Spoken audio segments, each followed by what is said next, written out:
हाँ, तो कैसे हो सब लोग। आज हम बात करेंगे मेरे दुश्मनों के बारे में। और अगर तुम भी मेरी तरह एक एवरेज स्टूडेंट रहे हो क्लास में, तो वो पक्का तुम्हारे भी दुश्मन रहे होंगे। मैं बात कर रहा हूँ डस्टर चौक रखने वाले, टीचरों की चाटने वाले, टीचरों के फेवरेट इंटेलिजेंट स्टूडेंट्स के बारे में। यार, इनके बारे में मैं क्या ही बताऊँ। ये बंदे टीचर के जाने के बाद ऐसे बिहेव करते हैं जैसे कि यही टीचर हैं। और टीचर भी इनको काम दे के जाता था कि जैसे ही जो भी बच्चा शोर करे तुम उसका नाम बोर्ड पे लिख देना, बाकी हम अपने आप देख लेंगे। अब यार, ये खामखा किसी का भी नाम उठा के लिख देता था। जिसने कल उसकी गर्लफ्रेंड को छेड़ दिया उसका नाम बोर्ड पे, ठीक है। जिसने कल उसको कॉपी के लिए मना कर दिया उसका नाम बोर्ड पे, जिसने उसको कल उधार नहीं दिया उसका नाम बोर्ड पे। भाई, अलग ही खुंदक थी इन लोगों को हमसे। अब इंटेलिजेंट स्टूडेंट्स में लड़कियां भी थी और लड़के भी थे। लड़कियों के बारे में तो मैं बात करूँगा, पहले लड़कों की सुन लो। भाई, ये बंदे किसी के नहीं हुए आज तक भी। इन्होंने ना तो हमें कभी कुछ सिखाया, ना तो हमारी कोई प्रॉब्लम सॉल्व की, ना तो हमारा कभी सपोर्ट किया इन्होंने। टेस्ट के टाइम पे ऐसे सीधा मुंह करके बैठ जाते थे भाई साहब, और कुछ बोलते थे तो यार बिल्कुल इग्नोर। इतनी गंदी तरह इग्नोर करते थे जैसे कि मैं इससे अपने उधार के पैसे मांग रहा हूँ। भाई, समझ में नहीं आता ये क्या तो खा के पैदा हुए हैं, क्या तो हुआ है इनके साथ। पता नहीं जादू इनके घर में आया था या इसकी माँ जादू के पास गई थी। कुछ तो किया है इन्होंने। और भाई, इतना ज़्यादा कंपटीशन बढ़ा के रखा था ना हमारी क्लास में। मतलब भाई, अगर तुम्हारा पीरियड खाली है तो एक नॉर्मल बच्चा क्या सोचेगा कि या तो मैं कुछ खा लूँ, या मैं कुछ काम कर लूँ लिखने का, या तो मैं कुछ पढ़ लूँ, या मैं खेलने चला जाऊँ। इनके अंदर पता नहीं क्या ही था, ये क्वेश्चन आंसर याद करना स्टार्ट कर देते हैं। और क्वेश्चन आंसर सिर्फ याद नहीं करते, एक दूसरे से सुनना भी स्टार्ट कर देते हैं कि तूने वो क्वेश्चन पढ़ा, तूने वो चैप्टर पढ़ा, तूने मैथ के वो वाले सवाल कर लिए। भाई साहब, वो सवाल अभी तक टीचर ने पढ़ाने शुरू भी नहीं किए। इनको पता नहीं क्या चुला है, इनको सबसे पहले वो काम करना है। और अब बात करते हैं लड़कियों की। भाई, मेरी क्लास की जो टॉपर थी ना, वे दो लड़कियां थी। नाम तो ले लेना चाहिए लेकिन मैं तो लूँगा भाई। मैं तो आज भी उनसे उतना ही नफरत करता हूँ जितनी पहले करता था। अंजू और साक्षी। चलो, मैं साक्षी के बारे में बताता हूँ तुम्हें। सुंदर लड़की, गोरा चेहरा, काले बाल, पतली सी, इंटेलिजेंट, हद से ज़्यादा इंटेलिजेंट भाई साहब। पता नहीं क्या तो खा के पैदा किया था उसको। उस लड़की के एक बार मैडम ने गलती से एक मांस काट लिया। भाई साहब, रो रो के बुरा हाल उसका। अपने हाथ को बेंच पे मार रही है ऐसे जोर जोर से, दम, मेरा नंबर कैसे काट लिया मैडम, आपने मेरा नंबर कैसे काट लिया, ये हो गया वो हो गया। तो मैडम ने बताया, भाई तुमने ये स्पेलिंग मिस्टेक कर रखी है इसलिए तुम्हारा नंबर काट लिया। वो मैडम से लड़ने लगी भाई कि मैडम तुम्हें स्पेलिंग नहीं आती, स्पेलिंग चेक कर, मैंने तो अच्छे से लिखी है। और जब चेक किया तो लिटरली भाई मैडम ने गलत चेक कर रखी थी।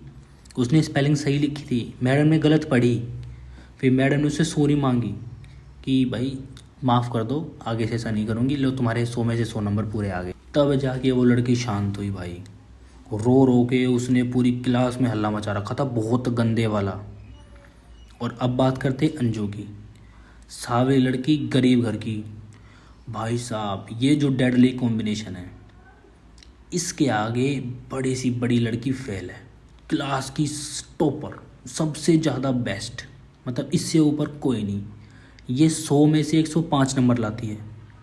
5 marks for good hand writing. भाई साहब, क्या तो वो करती है क्या नहीं करती। यार, इसकी कॉपी खोल के देख लो, कॉपी छोड़ो इसका बैग खोल के देख लो। इसकी ज्योमेट्री बॉक्स के अंदर भाई रबड़, पेंसिल, कटर, प्रकार, स्केल, सब कुछ ऑन पॉइंट। सारी कॉपियों पे कवर चढ़ा हुआ है, सारी बुक्स बिल्कुल नई हैं, सारी कॉपियाँ बिल्कुल पूरी हैं। मतलब सारा लिखाई का काम इसने किया हुआ है, बिल्कुल ऑन टॉप। और भाई, इसकी कॉपी खोल के देखो, इसने जो राइटिंग लिखी हुई है बिल्कुल मोती जैसे अक्षर। भाई, उसकी राइटिंग देख के मुझे उससे प्यार हो गया, समझ रहे हो। उसकी इतनी सुंदर राइटिंग थी भाई साहब, देख के ऐसा लग रहा था पता नहीं क्या भगवान ने आके लिखा है, खुद सरस्वती माँ ने आके उसके अंदर लिखा हुआ है। इतनी ज़्यादा सुंदर। और ये दोनों लड़कियां आपस में इतनी ज़्यादा कटती थी ना, मतलब एक दूसरे से बिल्कुल बात करने को तैयार नहीं।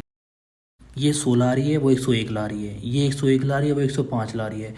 भाई हमारा मीटर 10 से आगे बढ़ ही नहीं रहा है। 100 में से 10 आ गए, 20 आ गए, इससे ज़्यादा कभी हमारा हुआ ही भी नहीं। और इनके कारण जो क्लास के टॉपर लड़के थे वो खुद इनसिक्योर हो रहे। तो ज़िंदगी की बात आई है तो मैं बताता हूँ। साक्षी के बारे में जब पता चला मेरे को, तो 3 साल पहले तो उसकी शादी हो गई। अब उसका एक बच्चा भी है। अब वो एक होम मेकर है, उसके अलावा उसने नहीं किया कुछ। ठीक। अब बात आई अंजू की। वो बंदी जैसे ही मैंने स्कूल छोड़ा उसके बाद से मुझे कभी उसके बारे में ना कभी सुनने को मिला, ना मैंने कभी उसको देखा। उसका घर भी खाली हो चुका है, पता नहीं है नहीं है, जिंदा है, मर गई, शादी हो गई, भाग गई, कुछ नहीं पता उसके बारे में। अरे भाई जब कुछ करना ही नहीं था ज़िंदगी के अंदर तो क्यों हमारा कंपटीशन बढ़ाया तुम लोगों ने, क्यों भाई। और बात आई लड़कों की, भाई ये लड़के तो अलग ही लेवल पे चल रहे हैं। क्लास के अंदर जो टॉपर बच्चे थे वे लड़के आजकल नौकरी की तलाश में मारे मारे फिर रहे हैं। अबे भाई मेरे को बोल रहा है भाई मुझे नौकरी लगवा दे। मैं भाई तू क्या कर रहा था? मैंने कहा भाई मैं तो एग्ज़ाम की तैयारी कर रहा था। मैंने हुआ फिर एग्ज़ाम, भाई कभी 1 नंबर से रहा, कभी 2 नंबर से रहा, कभी 6 नंबर से रहा करो। और अब मैंने कहा अब उम्र निकल गई। मैंने कहा भाई जब ज़िंदगी में तुझे कुछ करना ही नहीं था, ज़िंदगी में ऐसे धक्के खाने थे, तो क्यों हमारा कंपटीशन बढ़ाया। इनकी वजह से टीचर हमें बोलते थे कि तुम नालायक हो। यार कम से कम मैं एक स्किल सीख के अपने फ्यूचर की तरफ थोड़ा आगे तो बढ़ा, कुछ तो मैं कर रहा हूँ। उनकी तरह घर से खाली तो नहीं घूम रहा मैं। यार समझ में नहीं आ रहा क्या फ़ायदा हुआ तुम्हारे 100 नंबर लाने का, इतना सब कुछ करने का, जब ज़िंदगी में कुछ किया ही नहीं था तुमने। इनसे बढ़िया तो मेरी क्लास का सुनील है। अब सुनील के बारे में तुम्हें बताऊँ, बहुत ही भोला सा लड़का, बहुत नालायक, बिल्कुल रद्दी, कतई नालायक भाई साहब। उसको मैंने आज तक पूरी A to Z तक ABCD भी सुनते हुए नहीं देखा कि उसे ABCD भी सुनानी आती हो, तो उसे वो भी नहीं आती थी। वो बंदा 12th के बाद कैसे ना कैसे 12th तो पास कर ली उसने, या शायद पास हुई भी नहीं थी, मुझे नहीं पता। 12th के बाद वो बंदा रिलैक्सो के अंदर काम करना शुरू किया। अरे रिलैक्सो फुटवेयर कंपनी, उसके अंदर उसने काम शुरू किया और अब वो वहाँ पे एक ठेकेदार बन चुका है। भाई ठेकेदार बन चुका है, उसके नीचे कम से कम 20-30 बिहारी काम करते हैं, महीने के 1-1.5 लाख रुपए आराम से छापता है वो, बिल्कुल फिट एंड फाइन। और हाल ही में उसकी शादी हुई है, और जो उसकी दुल्हन आई है भाई साहब, और जो उसने शादी की है भाई साहब, ऐसी गजब भाई। और जो क्लास के लड़के थे ना वो आए थे उसकी शादी में। मैं कहा जो हमसे अच्छा तो ये निकला। मैंने कहा तुमसे अच्छा है, तुम कुछ भी नहीं हो भाई ज़िंदगी में, तुमने बस किताबें ही रटी हैं, उसके अलावा तुम्हें ना आता घंटा कुछ भी। ठीक। और ये बंदा है कामयाब। तो इसलिए भाई मैं तो तुम्हें यही बोलूँगा, अगर मेरी मानो तो, कि भाई स्किल सीखो और अपना फ्यूचर सिक्योर करो, क्योंकि a piece of paper can not decide your future. जिन बच्चों के टेस्ट में 0 आते थे, अब वो अपने बैंक अकाउंट में 5-5 0 वाले इनकम कमा रहे हैं। और जिनके 100 में से 100 आते थे, आजकल वो बस रोड पे धक्के खाते घूम रहे, 10-15 हज़ार की नौकरी की तलाश में, कोई मिल जाए तो आज के लिए इतना ही। और अगर अभी तक सुन रहे हो तो वीडियो को लाइक कर दो और चैनल को सब्सक्राइब कर लो। मिलते हैं अपनी नेक्स्ट वीडियो में, तब तक के लिए sayonara. Please subscribe to my YouTube channel, guys.